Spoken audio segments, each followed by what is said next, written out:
शास्त्री विद्या channel पर सभी दर्शकों का हार्दिक स्वागत एवं अभिनंदन। आज मैं आप लोगों को दिन के बारे में बताऊंगा, जिसको कि वार कहते हैं और अंग्रेजी में डेज कहते हैं। ये हमारे वार कैसे बने या दिनों का निर्माण कैसे हुआ, क्यों उसी क्रम में बने कि रविवार के बाद सोमवार आया, सोमवार के बाद मंगलवार आया, मंगल के बाद बुधवार आया, क्यों नहीं रविवार के बाद डायरेक्ट शनिवार आ गया, और यह किस आधार पर बने। आज हम उसी के बारे में चर्चा करेंगे। जैसा कि मैंने लिखा भी है, ग्रह कक्षा क्रम पर आधारित वारों का क्रम। वार का क्रम दो बातों पर आधारित है, एक तो होरा के आधार पर और दूसरा ग्रह कक्षा क्रम के आधार पर। होरा के आधार पर एक मैंने बहुत पहले वीडियो अपना बनाया है वार की उत्पत्ति एवं सिद्धांत पर, तो बहुत लंबा वीडियो हो गया था। उसमें ये चीज़ बताना संभव नहीं हो पाया था क्योंकि बहुत लंबा वीडियो हो गया था। तो उसमें मैंने होरा पद्धति पर बताया हुआ है। आज मैं बताऊंगा कि कक्षा क्रम, ग्रह कक्षा क्रम पर कैसे दिनों का निर्माण हुआ। हम पहली बात जान लें कि दिन कहते किसे हैं। जो सूर्य सिद्धांत पर आधारित है, जो कि आजकल सब लोग मानते हैं कि आधी रात के बाद दिन बदल जाता है।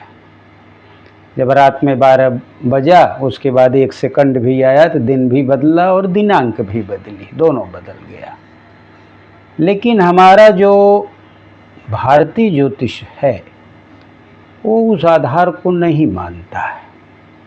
वो मानता है कि जब सूर्य उदय होता है, अगले सूर्य उदय तक, आज के सूर्य उदय से अगले सूर्य उदय तक यही दिन होता है।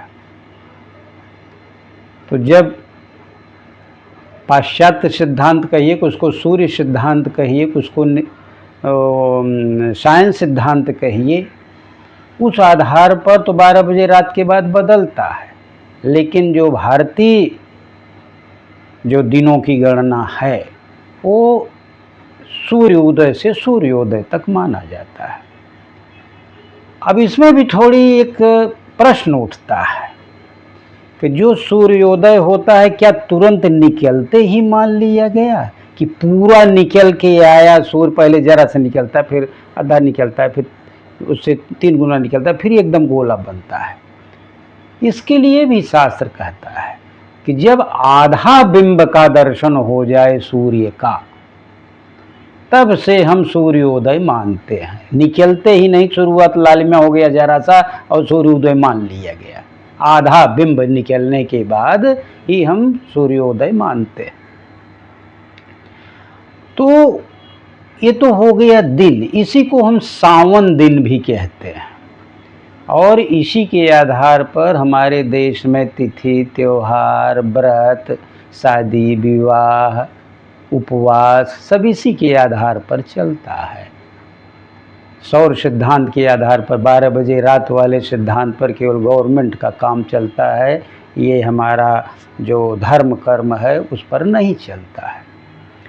अब आगे का प्रश्न आया, जो कि हमारा आज जिस पर वीडियो है, कि ये जो दिन बने, यहाँ मैं वार लिखा हूँ रविवार, सोमवार, मंगलवार, बुधवार, गुरुवार, शुक्रवार, शनिवार, और यहाँ मैं गोला गोला बनाया हूँ ग्रहों की कक्षा। आपको दिखाई देता होगा कि बीच में पृथ्वी है, जिसको कि मैंने ब्लू कलर से बना दिया है। उसके ऊपर ग्रहों की कक्षाएं हैं, एक एक कक्षा है। चंद्र की है, बुध की है, शुक्र की है, सूर्य की है, मंगल की है, गुरु की है, शनि है, कक्षाएं। इसके ऊपर नक्षत्र की कक्षा होती, जिसको मैंने नहीं लिखा क्योंकि यहाँ लिखना आज जरूरी नहीं था, क्योंकि उसके बारे में नहीं बताना है। तो इस कक्षा के आधार पर ये दिन का निर्माण कैसे हुआ? हमारे ये भारतीय ऋषियों और मनीषियों ने जो ये दिन की खोज की, उसको आज पूरा विश्व मानता है। पूरे विश्व में, चाहे वो इंग्लिश में कहें कि चाहे हिंदी में कहें कि संस्कृत में कहें, जर्मन में कहें, जापानी में कहें, पद्धति यही है मानने की। उसको वो संडे कहते हैं, हम रविवार कहते हैं। अब हम बताएंगे कि कैसे बना। हम पृथ्वी को केंद्र मान करके ज्योतिष में देखते हैं, क्योंकि हम पृथ्वी पर रहते हैं और सब ऊपर ही हम देखते हैं। इसलिए ज्योतिष में केंद्र बिंदु पृथ्वी को माना गया, जबकि आज का जो विज्ञान है वो सूर्य को मानता है। तो सूर्य की जगह अगर हम पृथ्वी कर देते हैं तो वो उसमें कुछ फर्क नहीं पड़ता फल निकालने में। तो चूंकि हम पृथ्वी पर रहते हैं, इसलिए भारतीय ज्योतिष कहते हैं कि हम पृथ्वी पर रहते हैं तो पृथ्वी से ही संकल्पना करेंगे। तो पृथ्वी के सबसे नज़दीक चंद्रमा है, फिर उसके ऊपर बुध है, उसके ऊपर शुक्र है, उसके ऊपर सूर्य है, उसके ऊपर मंगल है, उसके ऊपर गुरु है, इसके ऊपर शनि है। ये इसकी कक्षाएं हैं, जो कि अपनी कक्षा में घूमता है। लास्ट में नक्षत्र है, नक्षत्रों को देखते हुए 360 के भचक्र में ये घूमते हैं।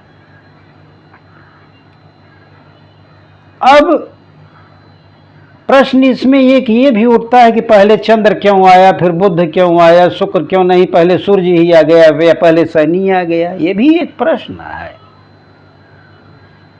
ये जो अपने भचक्र में घूमते हैं तो सबसे ज्यादा कम समय चंद्रमा लेता है, सबसे ज्यादा समय शनि लेता है। चंद्रमा एक राशि में घूमने पर 2.25 दिन का समय लेता है एक राशि पर। तो 12 राशियां होती हैं, 30 दिन में चंद्रमा 12 राशियों को घूम लेता है। उससे ज़्यादा समय बुध लेता है घूमने में, उससे ज़्यादा शुक्र लेता है, उससे ज़्यादा सूर्य 1 वर्ष में करता है। 1 वर्ष में पूरा घूमता है, 1 महीने में 1 राशि घूमता है, 1 वर्ष में 12 राशि यानी 27 नक्षत्रों को देख लेता है। उससे ऊपर मंगल है, गुरु जो है 1 महीने में 1 वर्ष में 1 राशि जाता है, 12 वर्ष में ये पूरा करता है। शनि जो है 2.5 वर्ष में 1 राशि जाता है, 1 राशि क्या वो चक्कर लगाता है। इस प्रकार से 30 वर्ष में वो करता है। तो चंद्रमा हमारा 1 महीने में पूरी राशि का चक्कर लगाता है 27 नक्षत्रों का, और शनि उसको जो है 30 वर्ष में लगाता है। इसी से इसकी कक्षा निर्धारित की गई है, कौन जल्दी परिक्रमा कर लेगा और कौन उससे ज़्यादा, शनि सबसे ज़्यादा। तो ये तो मैंने बताया कक्षा क्रम, ये क्यों इसी क्रम में लिखा गया, क्यों नहीं आगे पीछे हो गया। अब अगला प्रश्न, मेन पॉइंट पर हम आते हैं। इसके आधार पर हमारे ऋषियों और महर्षियों ने कैसे दिनों की कल्पनाएं की। सबसे पहले हमारे ऋषियों ने सूर्य को देखा। जब सृष्टि की रचना हुई और मनुष्यों की रचना हुई तो उन्होंने पहले आसमान में सूर्य को देखा चमकता हुआ। तो सूर्य को उन्होंने रविवार मान लिया, सूर्यवार हो गया, रविवार हो गया, इसकी पर्यायवाची है रविवार, इसको सूर्यवार भी कह सकते हैं। फिर उन्होंने चंद्रमा को देखा, रात हुई और चंद्रमा को देखा। तो सूर्य के बाद चंद्रमा देखिए चौथे स्थान पे है, सूर्य 1, शुक्र 2, बुध 3, चंद्र 4। तो चौथे स्थान पर उन्होंने चंद्रमा को देखा। तो पहला सूर्यवार हो गया रविवार, दूसरा चंद्रवार, चंद्रवार को सोमवार भी कहते हैं, चंद्र को सोम भी कहते हैं। तो 2 बार तो कंफर्म हो गया। फिर एक उनका गणित बैठा। वो गणित क्या हुआ कि 4 को हम अगर छोड़ते जाएंगे तो हमारा दिन बरोबर आ जाएगा। तो पहला सूर्य हुआ, फिर चंद्र से फिर 4 देखा, चंद्र, दूसरा शनि, गुरु, मंगल, फिर चौथा मंगल आ गया। फिर मंगल से 4 देखा, ये मंगलवार हो गया। फिर मंगल से चौथा देखा मंगल 1, सूर्य 2, शुक्र 3, बुध 4, फिर बुधवार आ गया। फिर बुध से 4 देखा, बुध, चंद्र, शनि, गुरु, फिर बुधवार के बाद गुरुवार देखा, फिर गुरुवार के बाद 4 देखा, 4 कक्षाएं देखा, गुरुवार, मंगल, सूर्य, शुक्र, फिर गुरुवार के बाद शुक्रवार आ गया, शुक्र पर शुक्रवार आ गया, फिर शुक्र से 4 देखा, शुक्रवार 4 कक्षाओं को देखा, शुक्रवार, बुधवार, चंद्रवार और शनिवार, तो शनिवार आ गया। इस प्रकार से 7 दिनों की गणनाएं हो गई और 7 ग्रहों के आधार पर ही ये 7 दिनों की कल्पनाएं की गई। सूर्य के आधार पर रविवार, चंद्रमा के आधार पर सोमवार, मंगल के आधार पर मंगल ग्रह के आधार पर मंगलवार, बुध ग्रह के आधार पर बुधवार, गुरु ग्रह के आधार पर गुरुवार और शुक्र ग्रह के आधार पर शुक्रवार और शनि ग्रह के आधार पर शनिवार। अब प्रश्न ये भी उठता है कि 9 ग्रह माने गए हैं, राहु और केतु भी माने गए हैं, लेकिन उनकी कक्षाओं में उनका वर्णन नहीं किया जाता। फल उनका निकलता है, फलित ज्योतिष में राहु और केतु पर फल निकलता है, लेकिन गणना में चूंकि वो छाया ग्रह हैं, वो संपात बिंदु हैं, उस बिंदुओं को ही एक को राहु मान लिया गया, 180 अंश पर केतु मान लिए गए, तो उनका वर्णन इस दिनों के आधार पर नहीं है। और हम आपको ये भी बताना चाहता हूँ कि इसी ग्रहों के जो कार्य हैं, जो रवि करता है उस रविवार को वो काम किया जाता है, जो मंगल करता है वो मंगलवार को काम किया जाता है, जो चंद्र करता है सोमवार किया जाता है, जो बुध भगवान करते हैं उनका कार्य बुधवार को किया जाता है, जो बृहस्पति के काम है उनका कार्य बृहस्पति को किया जाता है, जो शुक्र भगवान के कार्य हैं शुक्र को किया जाता है, और जो शनि ग्रह के कार्य हैं वो शनिवार को किया जाता है। तो शायद आपको समझ में आ गया होगा कि इन दिनों का निर्माण कैसे हुआ और ये कक्षाएं किस आधार पर बनाई गई।